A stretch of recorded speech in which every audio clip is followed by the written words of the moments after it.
presenting the founder and the president of the most significant Southern Christian Leadership Conference, having its inspiration come out of the Montgomery Association, which was spurred into being by the heroic action of a great African Methodist woman, Rosa Parks of Montgomery.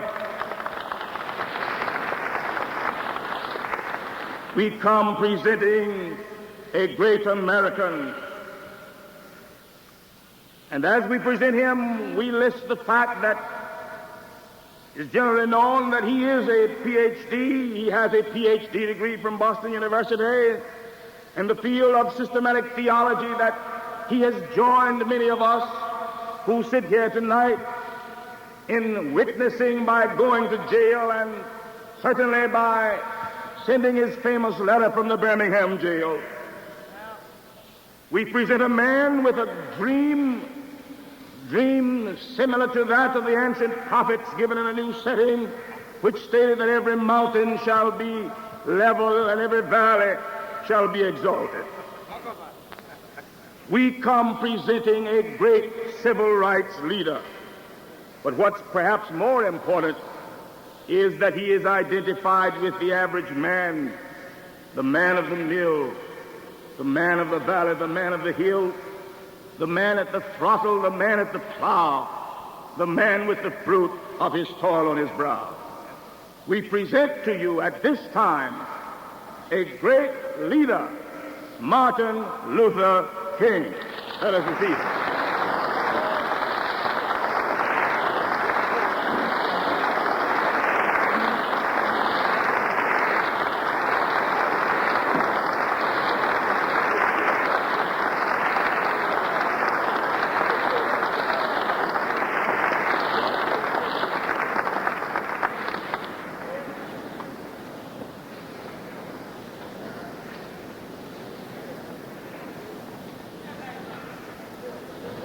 To the distinguished bishops of this great church, and to all of the general officers and delegates, and to this General Conference of the African Methodist Episcopal Church, ladies and gentlemen. After listening to the glowing words of my good friend Fred James, I feel something like the old maid who had never been married. She went to work one day, and the lady for whom she worked said, "Ann, I hear you are getting married." She looked up and said, "No, I'm not getting married, but thank God for the rumor."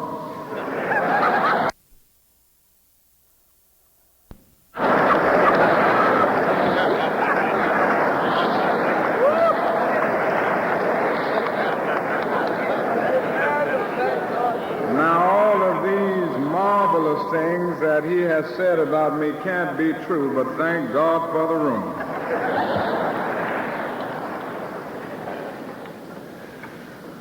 I really don't have adequate words to express the deep joy that comes to my heart tonight in having the privilege to come here to be a part of this great and significant meeting. I guess there are many things that one could say tonight as we think about this difficult problem of racial injustice which pervades our nation. But I would like to have you think with me for the moments left from the subject remaining awake through a great revolution. Many of you, I'm sure, have read that very interesting and arresting story by Washington Irving entitled Rip Van Winkle. The thing that we usually remember about this story is that Rip Van Winkle slept 20 years. But that is another point in that story that is almost always completely overlooked. It was a sign on the inn in the little town on the Hudson, from which Rip went up into the mountain for his long sleep. When he went up, the sign had a picture of King George III of England. When he came down 20 years later, the sign had a picture of George Washington, the first president of the United States. That's right.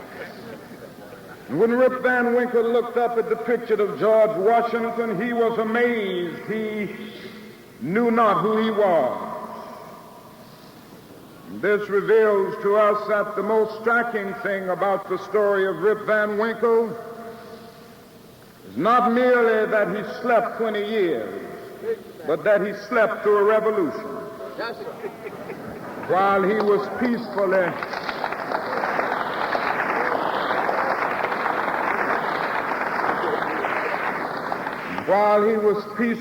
snoring up on the mountain, a great revolution was taking place that would change the face of the earth. And Rip knew nothing about it. He was asleep. One of the great liabilities of history is the fact that all too many people find themselves sleeping through great periods of social change, and they fail to achieve the mental attitudes that the new conditions and new situations demand. All right. And in a real sense, that is nothing more tragic than to sleep through a revolution. Certainly a great revolution is going on in our world today. It is sweeping away an old order, and bringing into being a new order. We see it in Asia and Africa as we listen from afar to the deep rumblings of discontent. I remember when we attended the independent celebration of the new nation of Ghana back in 1957. And that night when the new nation was to come into being, we stood there in the midst of some 200,000 people. We noticed a handsome black man as he came out to the platform. He stood before his people, and as he stood there, Kwame Nkrumah said, "We are now a free and independent nation." And at that point I looked over and I saw an old flag coming down. It was the Union Jack flag. And I saw a new flag going up, the flag of the new nation of God. And I looked around and said to my wife and Congressman Adam Powell and Dr. Ab Bunch, who was standing nearby, that this is not merely a symbol of a meaningless drama taking place on the stage of history. That old flag coming down is the symbol of an old order passing away. And that new flag,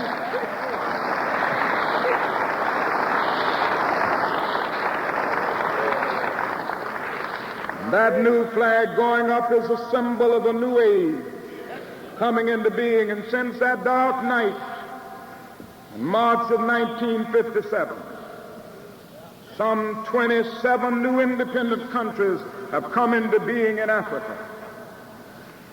This is a great revolution that is taking place in the world. It's taking place in the United States. We need not look very far to see that, because we are all participants in this magnificent drama that is taking place. It is sweeping away the old order of segregation and paternalism, and bringing in the new order of justice and integration. And I am convinced as I stand before you tonight that the system of segregation is on its deathbed, and the only thing uncertain about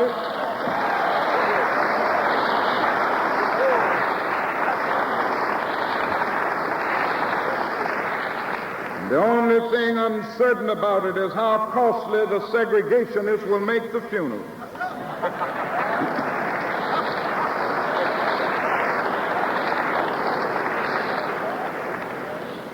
So a great revolution is taking place in our nation and in the world. But we are challenged as concerned citizens, we are challenged as Christians to remain awake through this great revolution. And I would like to suggest some of the things that we must do in order to remain awake through this great social revolution. First, we must continue to affirm the immorality of racial segregation. Anyone who feels that racial segregation is right is sleeping through a revolution.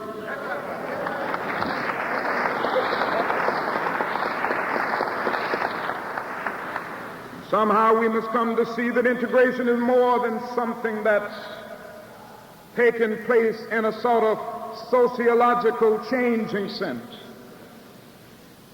Great theologians, when they've talked about God, have usually gotten around to the point of saying that even God works toward integration. When Henry Nelson Wyman defined God, he said he's a process of integration. When Alfred North Whitehead defined God, he said he's a principle of concretion. When Paul Tillich defined God, he said he's being itself. When Jan Smuts defined God, he said he's a process of holism. And whenever we think of God, we think of a being working to bring the disconnected aspects of reality into a harmonious whole.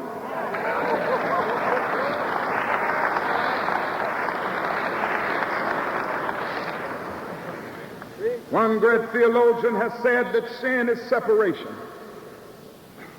And what is segregation but the existential expression of man's tragic separation, his awful estrangement, his terrible sinfulness? And so segregation is not only politically unsound, segregation is not only sociologically untenable, segregation is morally wrong and sinful.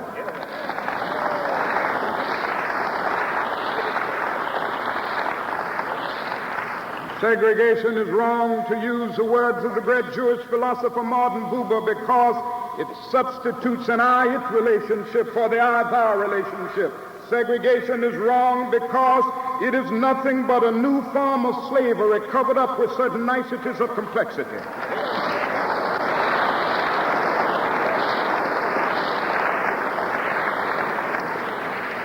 Segregation is wrong because it assumes that God made a mistake and infiltrated the very being of certain people with a tragic yoke of inferiority. Segregation is wrong because it is a system of adultery perpetuated by an illicit relationship between injustice and immorality.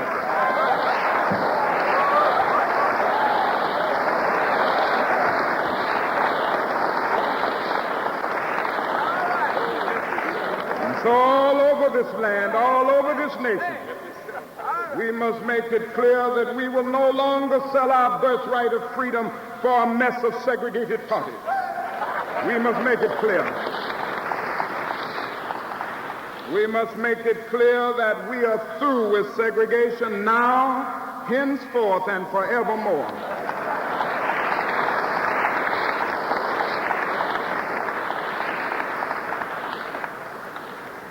Now, second thing that I would like to say is this. We must make full and creative use of the freedom we already possess. And this means This means even though we have not yet reached the promised land of freedom, we must work hard to achieve excellence in our various fields of endeavor. Now we have a problem here, a real dilemma. And I don't think many of our white brothers realize the great dilemma that we face. As I hear them talking from time to time, it's a real dilemma. What is that dilemma? We were the victims through our foreparents of slavery for 244 years. And then another 100 years of segregation. And now the forces of history demand that we be as productive, that we be as resourceful as the individuals who have never known such oppression and discrimination. This is our dilemma. What is our dilemma? It is simply this. He who gets behind in a race must forever remain behind or run faster than the man in front. That's our dilemma. And so I'm not unmindful of this dilemma, but it must serve as a challenge. We must go all out now to work hard. If we are young and in school, we must burn the midnight oil. We must go all out to develop our inner powers and our talent. Doors are opening now. Doors of opportunity are opening now that were not open to our mothers and fathers. Yes, sir. Yes, sir. And the great challenge facing us is to be ready to enter these doors as they open. Ralph Waldo Emerson said in a lecture back in 1871 that if a man can write a better book, or preach a better sermon, or make a better mousetrap than his neighbor, even if he builds his house in the woods, the world will make a beaten path to his door. This will become increasingly true. And so we must set out to do a good job, and to do that job so well that nobody could do it any better.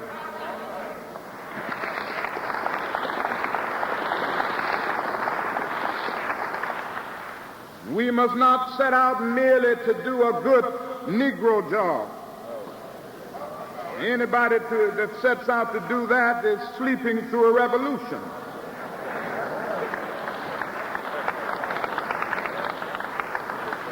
As I've said so often, if one sets out merely to be a good Negro doctor, a good Negro lawyer, a good Negro school teacher, a good Negro preacher, a good Negro skilled laborer, a good Negro barber or beautician, you've already flunked your matriculation exam for entrance into the University of Integration.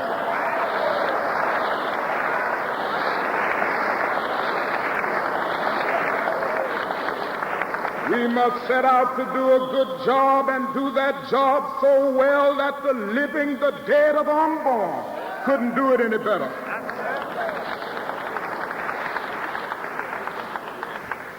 So if it falls your lot to be a street sweeper, go on out and sweep streets like Michelangelo painted pictures. Sweep streets like Beethoven composed music. Sweep streets like Shakespeare wrote poetry. Sweep streets so well that all the hosts of heaven and earth will have to pause and say, here lived a great street sweeper who swept his job well.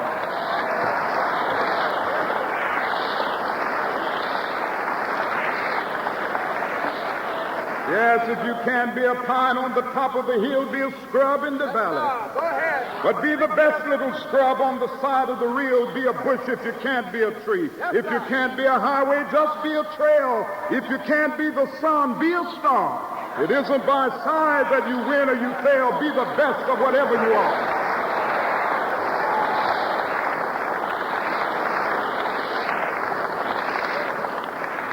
We will do this, we will remain awake through a great revolution. Next, if we are to remain awake through this great revolution, we must see the necessity for developing an action program to get rid of the last vestiges of segregation and discrimination. Now, if anybody here this evening feels that this problem will work itself out and that we should just sit around and wait on time to solve it, I hate to tell you, but you're sleeping through a revolution. Yes, sir.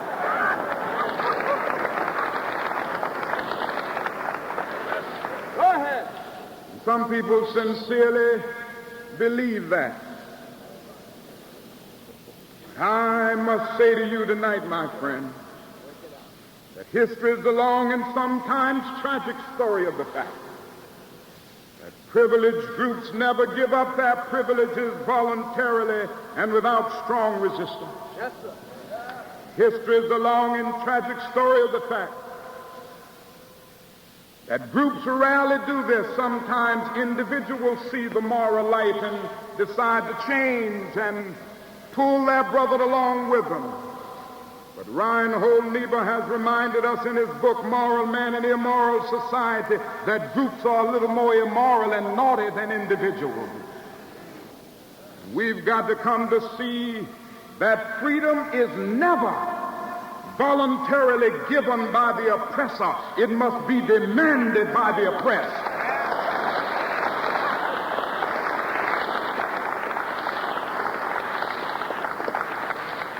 So we must see the need for a strong action program.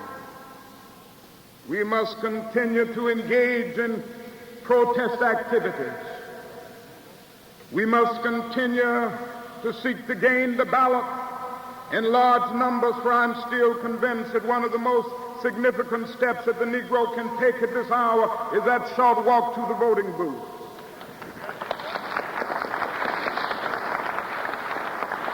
We must continue to pool our economic resources. And more we must come to the point that we will say to industry, if you are going to respect my dollar, you must respect my person. And if you are not willing to provide jobs for Negroes, then we will just withdraw our economic support, and through selective buying programs, we will bring them in line.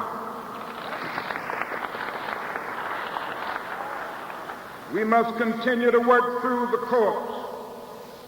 We must continue to work through nonviolent direct action. Let nobody fool you. I hear the talk about demonstrations, and there are those who are trying to say we should stop demonstrating. Well, I must remind you tonight that that is a debate taking place in Congress concerning a vital civil rights bill. And that bill just didn't fall out of thin air. It came as a result of demonstrations.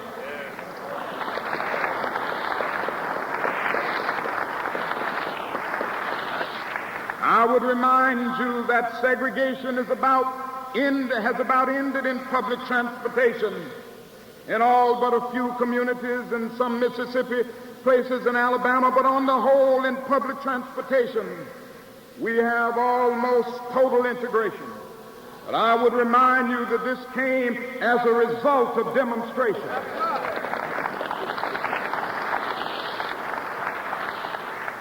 Some 350 southern cities since 1960 have integrated their lunch counters and hotels and restaurants. But I must remind you tonight that that came through demonstration.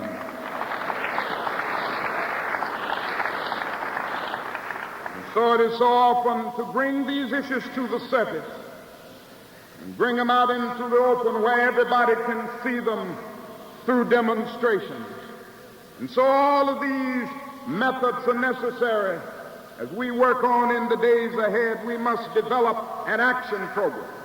Now let me say just a word about the Civil Rights Bill in the Senate. We must somehow get it over that this bill must pass, and they've been debating on it a little too long now. It's no longer a legitimate debate.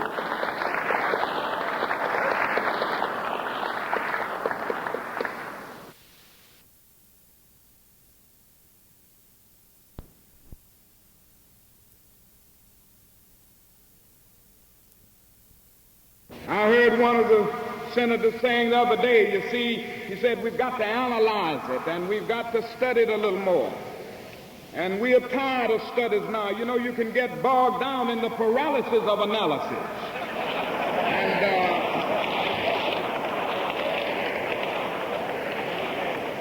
it's time for this bill to pass. Now, it came through the House largely unscarred through a magnificent demonstration of bipartisan cooperation.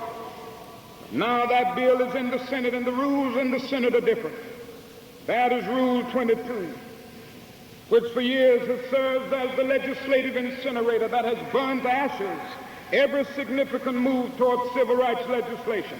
And it makes it possible for men to talk endlessly and talk until the bill is weakened. And this is what the Southern senators are seeking to do. They know as well as I know that there will be a civil rights bill in this session of Congress, but they are trying to so weaken that bill with crippling amendments that it will have no meaning, and they will seek to weaken it at 3 points.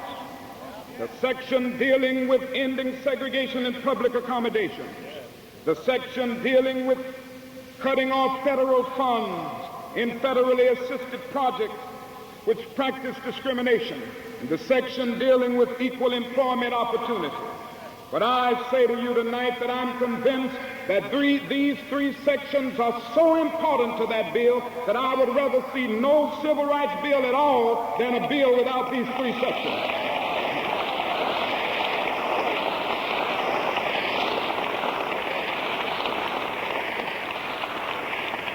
It's time for that filibuster to end. Time for these men who represent our nation and the states all over our nation to vote. Just a few days ago, we heard a lot of talk about a stall-in.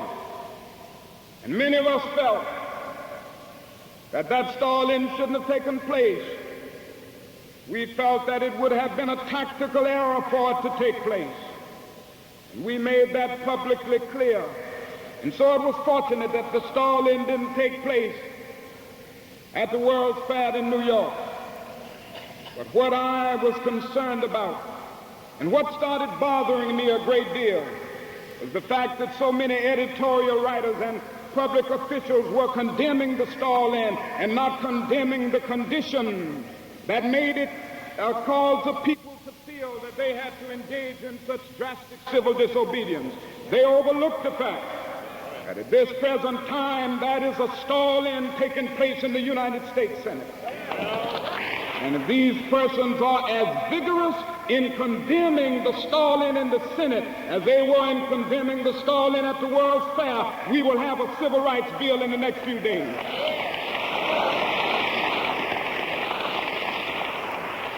It was on sweltering afternoon last June. A young, intelligent, courageous, dedicated president stood before the nation.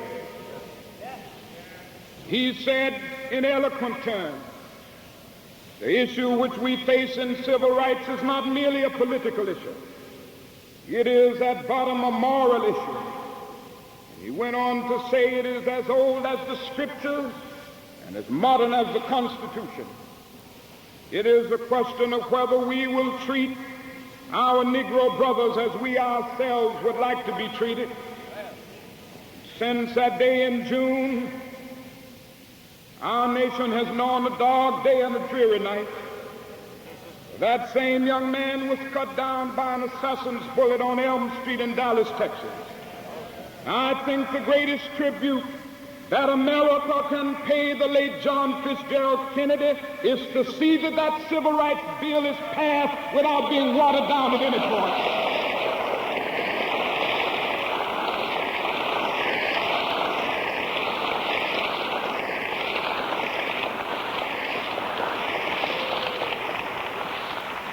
And I'm not issuing a threat now, but stating in actual fact, if this bill does not pass, the already ugly sword of racial injustice on the body politic may suddenly turn malignant, and our nation will be inflicted with an incurable cancer that will totally destroy our political and moral health. It is necessary for the health of the nation for this bill to pass, and so an action program is necessary to get this bill through. But may I give what I always consider a warning signal as we struggle in the days ahead, as we struggle to make justice a reality. May we continue to delve deeper into the philosophy and method of nonviolence. I know it's difficult, and I know that there are dark days still ahead. But in spite of the difficulties of the hour, I'm still convinced that nonviolence is the most potent weapon available to oppressed people in their struggle for freedom and human dignity.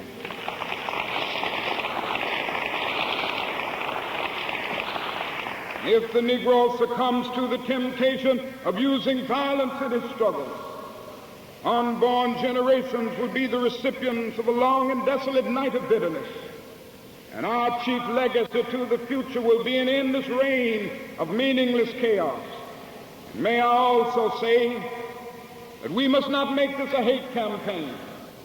We must have and continue our legitimate discontent. We must have a righteous indignation, but never allow it to go down to the valley of bitterness and hatred. For hate is as injurious to the subject of hate as it is to the object of hate. And psychiatrists are telling us now that many of the strange things that happen in the subconscious, many of the inner conflicts are rooted in hate. And they are now saying, love or perish. Well, Jesus said it a long time ago, and that is a voice still crying through the vista of time, saying, love your enemies. Bless them that curse you. Pray for them that despitefully use you. That is still a voice saying, he who lives by the sword will perish by the sword. And history is cluttered with the wreckage of nations. History is replete with the bleached bones of communities that failed to follow this command. And so I'm still convinced that nonviolence is the way. It disarms the opponent. It exposes his moral defenses. It weakens his morale, and at the same time it works on his conscience. And he just doesn't know how to handle it. If he doesn't beat you, wonderful. But even if he beats you, you develop the quiet courage of accepting blows without retaliating. If he doesn't put you in jail, wonderful. Nobody within his sense loves to go to jail. But if he puts you in jail, you go in that jail and transform it from a dungeon of shame to a haven of freedom and human dignity.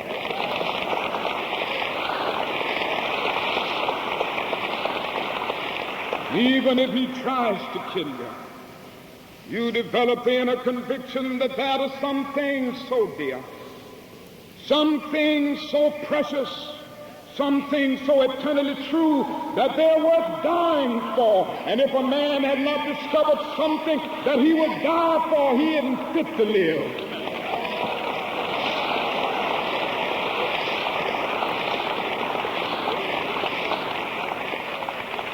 So there's power in this method.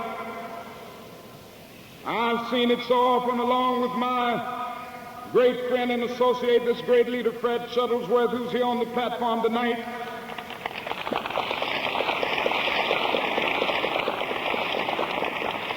As we struggled together in Birmingham, and I watched Bull Connor, he was always happy when some of the spectators on the sideline would begin to throw rocks and throw bottles. He was very happy when he saw Negroes doing that. Now, he was happy because he's an expert in violence and in dealing with violence. But oh, when Brother Bull Connor had to look up and see hundreds and thousands of young men and women, old men and women, walking the streets of Birmingham, moving on up to the face of Bull Connor singing, "Ain't gonna let nobody turn me around."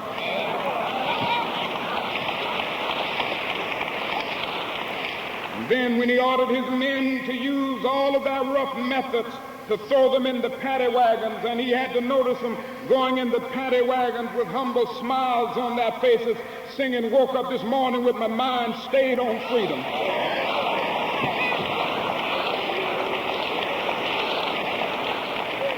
And then as he saw the paddy wagon moving away, he could still hear voices ringing out, singing, "Over my head I see freedom in the air." Bull Connor couldn't understand this. He didn't know how to handle this.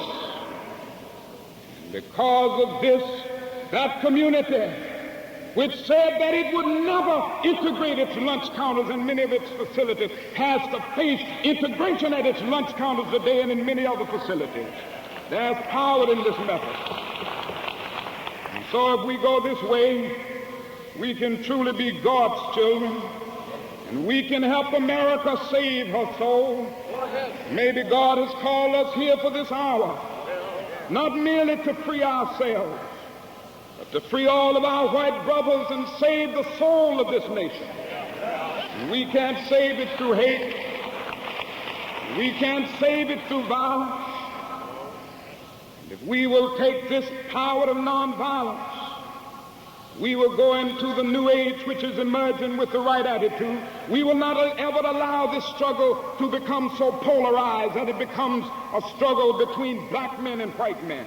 We must see that the tension in this nation is between injustice and justice, between the forces of light and the forces of darkness. And that is a victory. And also we will go into the new age which is emerging, not seeking to rise from a position of disadvantage to one of advantage, thereby subverting justice. We will not substitute one tyranny for another, but we will know that a doctrine of black supremacy is as dangerous as a doctrine of white supremacy.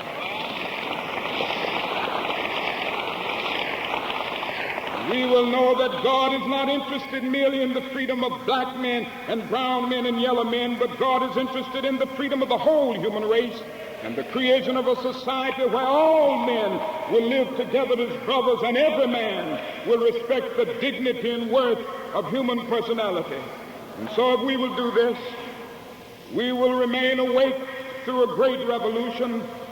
May I urge each of you assembled here to go back to your communities after this great conference is over, determined to be involved participants in this great struggle, not detached spectators.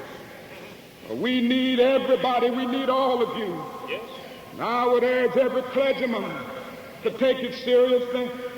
Many of the people who sit under the sound of your voices Sunday after Sunday cannot speak for themselves. God has blessed you with the ability to speak, with the ability to articulate their longings. Yes, sir. He's blessed you with many other things that many of your followers don't have. And God is depending on the preachers of the gospel to lead us out of this dark Egypt of slavery and segregation.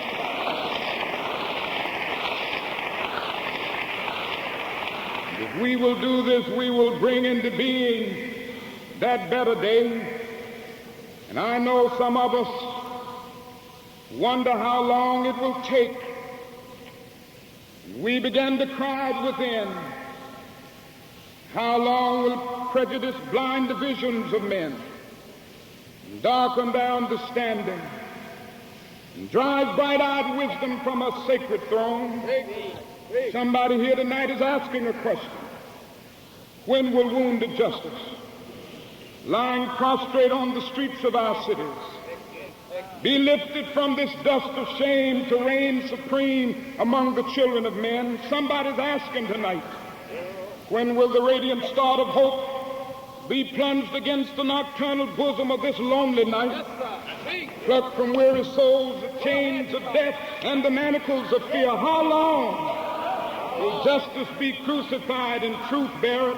How long will we have to struggle in this righteous cause? How long will we have to seek to be first-class citizens in this nation? I say to you, not long. History is the long story of the fact that somehow righteousness is stronger than evil. History is the long story of the fact that goodness defeated is stronger than evil triumphant.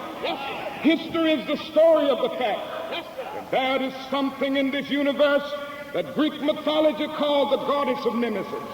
And we've seen it, haven't we? Our faith tells us this. It tells us that evil may so shape events that Caesar will occupy the palace and Christ a cross.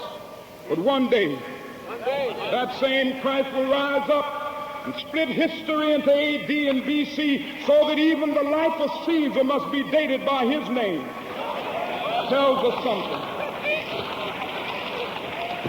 It tells us that Good Friday may occupy the throne for a day, but ultimately it must give way to the triumphant beat of the drums of Easter.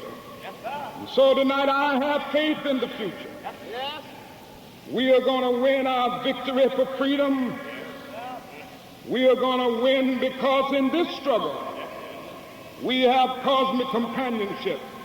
And I'm going to still sing, "We shall overcome." In the midst of howling, vicious, violent police dogs, I'm going to still sing, "We shall overcome." In the midst of the chilly winds of adversity, standing amid the surging murmur of life's restless sea, I'm going to still sing, "We shall overcome." In the midst of the bombing of our churches, and the burning of our houses, and the jailing of our children, I'm going to still sing, "We shall overcome."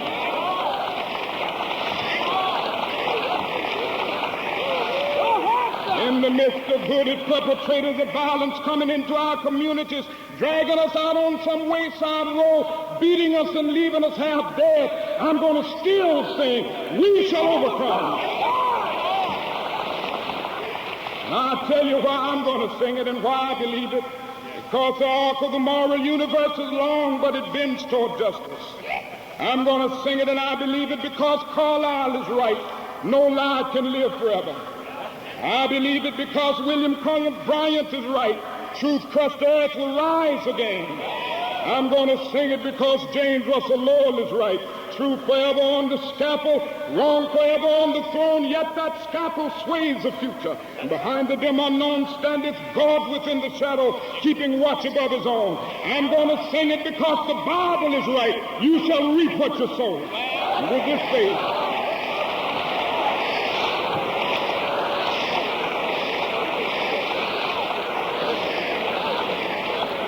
centuries ago, the prophet Jeremiah raised the question.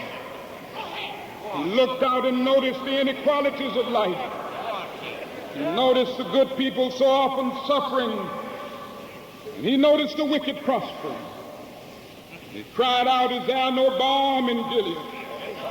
Is there no physician there?" This was a significant and serious question. Centuries later, our slave foreparents came along and they too saw the injustices of life. They had nothing to look forward to morning after morning but the sizzling heat, the rawhide whip of the overseer, long rows of cotton. But they did an amazing thing. They took their pessimistic circumstances and used them as the raw material out of which they molded a creative pessimism. They looked back across the centuries and took Jeremiah's question mark and straightened it into an exclamation point, and they decided to sing, "There is a balm in Gilead, heal the wounded soul."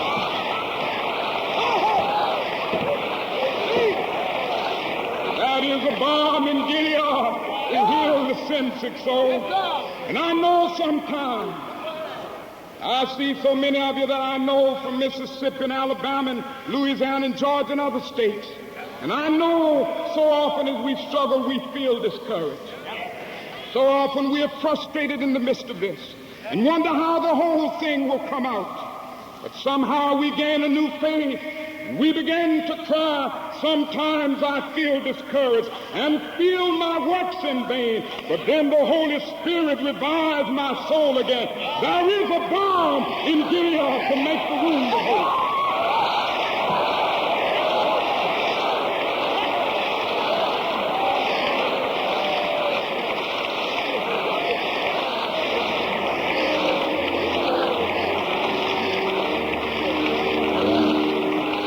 Rousing ovation here in Cincinnati Gardens for Dr. Martin Luther King Jr. They're still on their feet after a speech that lasted just about exactly 1 hour. Listen to this applause.